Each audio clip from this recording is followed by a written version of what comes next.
ನಮಸ್ಕಾರ ಎಲ್ಲರಿಗೂ, welcome back to my YouTube channel. ಇದು ಡೇ 1 ಇನ್ ಅಜ್ಜಿ ಮನೆ. ಅತ್ತೆ ಎಲ್ಲರಿಗೂ ಬಟ್ಟೆ ತಂದಿದ್ರು, ಅದನ್ನು ನೋಡ್ತಿದ್ರು. ಚಿಕ್ಕಮ್ಮ ಮತ್ತು ಅತ್ತೆ ಎಲ್ಲರಿಗೂ ತೋರಿಸ್ತಿದ್ರು. ಶುಭಗೆ, ಜಯಾಗೆ ಮತ್ತು ಅತ್ತೆಗೆ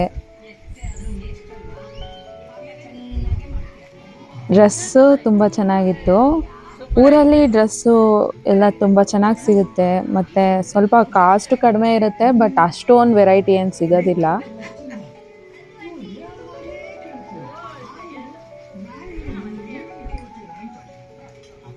aunty beauty secret beauty secret ನಮ್ಮಮ್ಮ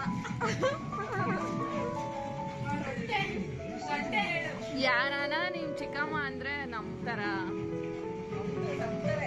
ನಂಬಲ್ಲ. ನಮ್ಮ ಅಕ್ಕ ಅನ್ಬೇಕು ನಾನು. ಮತ್ತೆ ಅಲ್ಲಿ ಸ್ಯಾರಿ ತಂದಿದ್ರು ನನಗೆ ಮತ್ತೆ ಅತ್ತೆ ಅವರ ಅಮ್ಮಂಗೆ ಅಂತ ಹೇಳ್ಬಿಟ್ಟು ಅದನ್ನ ನೋಡ್ತಾ ಇದ್ರು.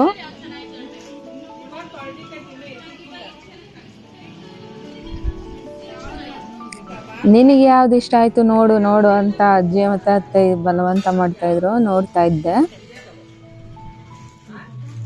ನಾನು ಯಾವಾಗ್ಲೂ ನಮ್ಮ ಅಜ್ಜಿ ಆಗಲಿ, ನಮ್ಮ ಅತ್ತೆ ಆಗಲಿ, ನಮ್ಮ ಅಮ್ಮ ಆಗಲಿ ಯಾವ್ದು ಸೆಲೆಕ್ಟ್ ಮಾಡಿರ್ತಾರೆ ಅದನ್ನೇ ತಗೊಳ್ಳೋದು. ನಾನು ಯಾವತ್ತೂ ಆಪ್ಷನ್ ತಗೊಳ್ಳೋದೇ ಇಲ್ಲ, ಯಾಕೆಂದರೆ ನನಗಿಂತ ಚೆನ್ನಾಗಿ ಅವ್ರಿಗೆ ಗೊತ್ತು ನನಗೇನು ಬೇಕು ಬೇಡ ಅಂತ ಹೇಳ್ಬಿಟ್ಟು. ಚಿಕ್ಕವಳಿಂದ ಇದುವರೆಗೂ ನಾನು ಯಾವುದನ್ನು ನಾನೇ ಸೆಲೆಕ್ಟ್ ಮಾಡೋದೇ ಇಲ್ಲ, ಯಾಕೆಂದರೆ ನನ್ನ ಟೇಸ್ಟ್ಗಿಂತ ಅವ್ರ ಟೇಸ್ಟೇ ಚೆನ್ನಾಗಿರ್ತಿತ್ತು. ಅದಕ್ಕೆ ಅದರಲ್ಲೂ ನಮ್ಮ ಅಜ್ಜಿ ಒಪ್ಪಿದ್ರೇ ನಾನು ತಗೊಳ್ಳೋದು.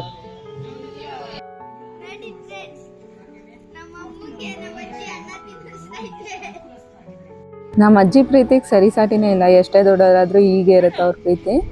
ಇಲ್ಲಿ ಅಜ್ಜಿ ಧನಿಯಾ ಪುಡಿ ಎಲ್ಲ ಮಾಡ್ಕೊಂಡಿದ್ರು, ಏನು ಬೇಕಲ್ವಾ ಸಾಂಬಾರಿಗೆ ಎಲ್ಲ ಅಂತೇಳ್ಬಿಟ್ಟು ಅವ್ರು ರೆಡಿ ಮಾಡ್ಕೊಂಡು ಇಟ್ಕೊಂಡಿದ್ರು. ಮತ್ತು ಆರತಿಗೆ ಅಂತೇಳ್ಬಿಟ್ಟು ಅಕ್ಕಿ ಹಿಟ್ಟನ್ನು ಕೂಡ ರೆಡಿ ಮಾಡಿ ಇಟ್ಕೊಂಡಿದ್ರು.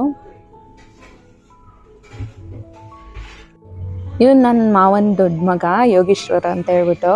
ಇವ್ನು ನೋಡೇ ಇಲ್ಲ, ಸಡನ್ನಾಗಿ ನೋಡ್ದ ನನ್ನ.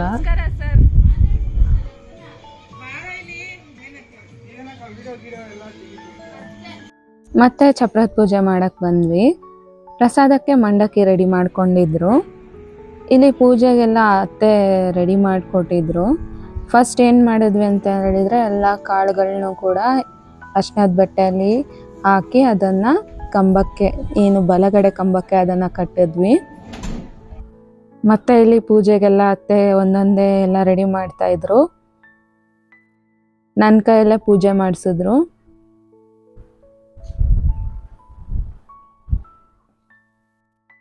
ಫಸ್ಟು ನಾವಿಲ್ಲಿ ದೇವ್ರು ಇಡ್ತೀವಲ್ಲ ಮುತ್ಯಾಲಮ್ಮನ, ಅಲ್ಲಿ ಫಸ್ಟು ವಿಘ್ನ ವಿನಾಶಕನಿಗೆ ಅಂದರೆ ಗಣಪತಿಗೆ ಪೂಜೆ ಮಾಡ್ತೀವಿ.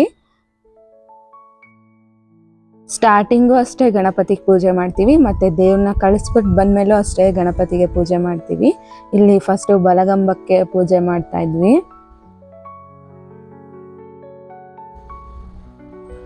ಎಲ್ಲ ಪುಟಾಣಿ ಮಕ್ಕಳು ಕೂಡ ಪೂಜೆಗೆ ಬಂದಿದ್ರು.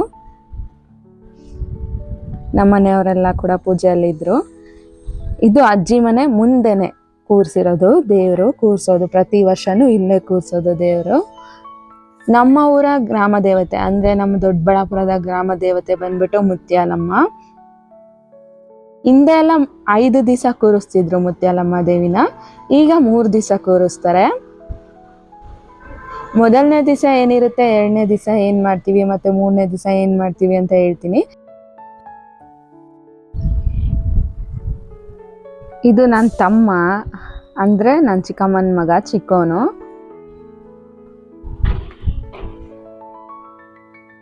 ಫಸ್ಟ್ ಸ್ಟಾರ್ಟ್ ಆಗೋದೆ ಇಲ್ಲಿಂದ. ಫಸ್ಟ್ ಸ್ಟಾರ್ಟ್ ಆಗೋದೆ ಚಪ್ರ ಪೂಜೆಯಿಂದ. 3 ದಿವಸ ಕೂಡ ಇಲ್ಲಿ ಅದ್ದೂರಿ ಆಗಿರುತ್ತೆ.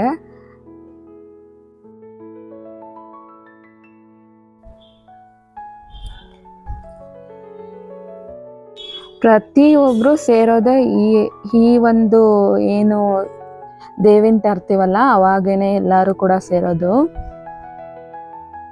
ಇದು ಬಿಟ್ಟರೆ ಇಲ್ಲಿ ಗಣೇಶ ಹಬ್ಬ ಅಂದರೆ ಮಾಮೂಲಿ 1 ದಿವಸ ಗಣೇಶನ ಕೂರಿಸಿ ಅದನ್ನು ವಿಸರ್ಜನೆ ಮಾಡಿಬಿಡ್ತಾರೆ.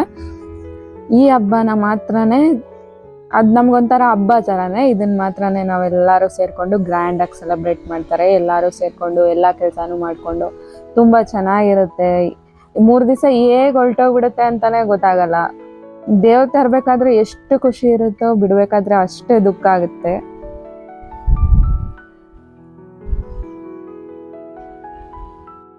ಇನ್ನು ನಾನು ನನ್ನ ಮಾವನ್ನ ಪರಿಚಯ ಮಾಡಿಕೊಟ್ಟಿಲ್ಲ ಇಲ್ಲಿ ಮನೆಯಲ್ಲಿ. ಮಾವ ಬಂದ್ಬಿಟ್ಟು ಫುಲ್ ಬ್ಯುಸಿ ಇರ್ತಾರೆ, ಮನೆಗೆ ಬರೋದಿಲ್ಲ ಈ 3 ದಿವಸನೂ.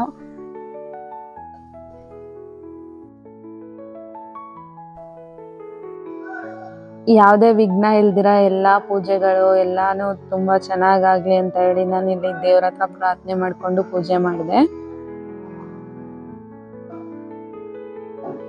ಎಲ್ಲಾನು ಚೆನ್ನಾಗಾಗಬೇಕು ಅಂತ ಹೇಳಿ. ಈ ಸಣ್ಣ ಸಣ್ಣ ಮಕ್ಕಳೆಲ್ಲ ಬಂದು ನೀಟಾಗಿ ಕೂತ್ಕೊಂಡು ಪೂಜೆ ನೋಡ್ತಾ ಇದ್ರು. ನಾನು ಬಂದಿದ್ದು ಇವತ್ತು ಪೂರ್ತಿ ಏನು ಅಂದರೆ ಮೇಯ್ನ್ ಆಗಿ ಚಪ್ರದ ಪೂಜೆನೇ ಮಾಡಿದ್ದು. ಅದು ಬಿಟ್ಟರೆ ಬೇರೆ ಏನು ಮಾಡಿಲ್ಲ. ಮತ್ತೆ ಎಲ್ಲ ರೋಡೆಲ್ಲ ಕ್ಲೀನ್ ಮಾಡಿಕೊಂಡ್ರು ಅಜ್ಜಿ ಮತ್ತು ಕೆಲವೊಬ್ಬರು ಅಂದರೆ ಅಲ್ಲೇ ಇರೋರು ಹೆಂಗಸರೆಲ್ಲ ಸೇರಿಕೊಂಡು ಎಲ್ಲ ಸಗಣಿ ಎಲ್ಲ ಸಾರಿಸಿ ಎಲ್ಲ ಕ್ಲೀನ್ ಮಾಡಿಕೊಂಡು ಅವರು ಏನು ನಾಳೆ ದೇವ್ರ ತರಲಿಕ್ಕೆ ಎಲ್ಲ ರೆಡಿ ಮಾಡಿಕೊಂಡ್ರು. ನಾನು ಕೂಡ ರಂಗೋಲಿ ಹಾಕಿದೆ. ಅಷ್ಟು ಬಿಟ್ಟರೆ ಬೇರೆ ಏನು ಮಾಡಿಲ್ಲ. ಅತ್ತೆ ಪ್ರತಿಯೊಂದನ್ನು ಹೇಳ್ಕೊಡ್ತಿದ್ರು, ನಾನಲ್ಲಿ ಪೂಜೆ ಮಾಡ್ತಾಯಿದ್ದೆ. ಏನಪ್ಪ ಅಂತ ಹೇಳಿದ್ರೆ ನಮ್ಮ ಮನೆಯಲ್ಲಿ ಅತ್ತೆ ಅಜ್ಜಿ ಫುಲ್ ಬ್ಯುಸಿ ಇರ್ತಾರೆ. ಅವರಿಬ್ರು ಅಂತೂ ಒಂಥರ ರೋಬೋ ಥರ ಕೆಲಸ ಮಾಡ್ತಾನೆ ಇರ್ತಾರೆ. ಮೋಸ್ಟ್ಲಿ ನಮಗೆ ಅಷ್ಟೊಂದು ಸ್ಟ್ರೆಂತ್ ಇರೋದೇ ಇಲ್ಲ ಅನಿಸುತ್ತೆ. ನಮ್ಮ ಅಜ್ಜಿ ಏಜ್ಗಷ್ಟೊತ್ತಂತೂ ನಮಗೆ ಸ್ಟ್ರೆಂತೇ ಇರಲ್ವೇನೋ, ಅವರಿಬ್ರು ಅಷ್ಟು ಕೆಲಸ ಮಾಡ್ತಾರೆ. ಕೆಲಸ ಅಂದರೆ ಬೇಜಾರೇ ಮಾಡ್ಕೊಳಲ್ಲ. ಅವ್ರ ಮನೆಗೆ ಎಷ್ಟು ಜನ ಬಂದರೂ ಅಷ್ಟೇ ಪ್ರೀತಿಯಿಂದ ನೋಡ್ಕೊತಾರೆ. ಎಲ್ಲರಿಗೂ ಒಂದೇ ಥರ ಟ್ರೀಟ್ ಮಾಡ್ತಾರೆ, ಅಷ್ಟೇ ಚೆನ್ನಾಗಿ ಇದು ಮಾಡ್ತಾರೆ. ನಾವೇ ನಮ್ಮ ಅಜ್ಜಿಗೆ 8 ಜನ ಮೊಮ್ಮಕ್ಕಳು, ಅಷ್ಟು ಜನನೂ ಅತ್ತೆನೇ ನೋಡ್ಕೊಳ್ಳೋದು. ಅಜ್ಜಿ ಮತ್ತು ಅತ್ತೆನೇ ನೋಡ್ಕೊಳ್ಳೋದು ನಮ್ಮನ್ನು. ಚಿಕ್ಕ ಮಕ್ಕಳಿಂದನೂ ಅಷ್ಟೇ ಅವರೇ ನೋಡ್ಕೊಂಡಿರೋದು. ಅಜ್ಜಿ, ಅತ್ತೆ, ಅಮ್ಮ ಮತ್ತು ನಮ್ಮ ರತ್ನಮ್ಮ, ಚಿಕ್ಕಮ್ಮ ಇವರೇ ನೋಡ್ಕೊಂಡಿರೋದು ನಮ್ಮನ್ನು. ದೊಡ್ಡಮ್ಮ. ನಾನಂತೂ ನಮ್ಮ ಅಪ್ಪ ಅಮ್ಮನಿಗಿಂತ ಜಾಸ್ತಿ ನಾನು ಇಲ್ಲೇ ಇರೋದು. ಅಂದರೆ ನನ್ನ ಅತ್ತೆ ಮತ್ತು ಮಾವ, ಅಜ್ಜಿ, ಚಿಕ್ಕಮ್ಮ, ದೊಡ್ಡಮ್ಮ ಇವ್ರುಗಳ ಜೊತೆನೇ ನಾನು ಜಾಸ್ತಿ ಇದ್ದಿದ್ದು. ಅತ್ತೆ ಮಾವನ ಜೊತೆನೇ ಜಾಸ್ತಿ. ನಮಗೆ ಅವರೇ ಒಂಥರ ಅಪ್ಪ ಅಮ್ಮನ ಥರ. ಸಣ್ಣವರಿಂದನೂ ಅವರೇ ಸಾಕಿರೋದು ನಮ್ಮನ್ನು. ನಾನಂತೂ ಈ ಏರಿಯಾದಲ್ಲೇ ಬೆಳೆದಿರೋದು ಚಿಕ್ಕವಳಿಂದ ಕೂಡ.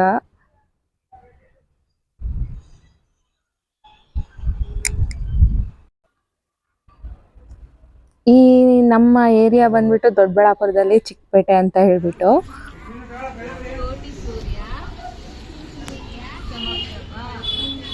ನಾನು ಹೇಳ್ಕೊಟ್ಟಿದ್ದನ್ನು ಅಚ್ಚುಕಟ್ಟಾಗಿ ಹೇಳ್ತಾ ಇದ್ರು ಇಲ್ಲಿ ಸಣ್ಣ ಮಕ್ಕಳು.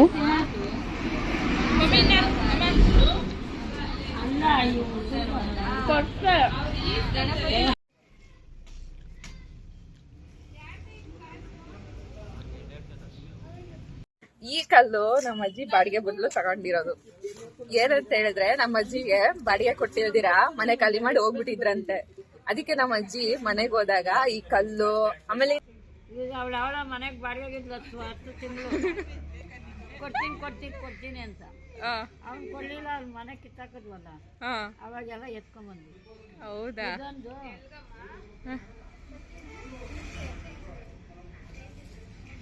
ಅಷ್ಟೇನಾ? ಇದೊಂದೇ ತಂದಿರೋದಾ? ಇಲ್ಲ, ಒಂದು ಇದು ಒಂದು ಸುತ್ತಿಗೆ ಅದೇ ಒಂದು ಟಿವಿದು ಇದು ಅಷ್ಟೇ, ಇನ್ನೇನಿಲ್ಲ.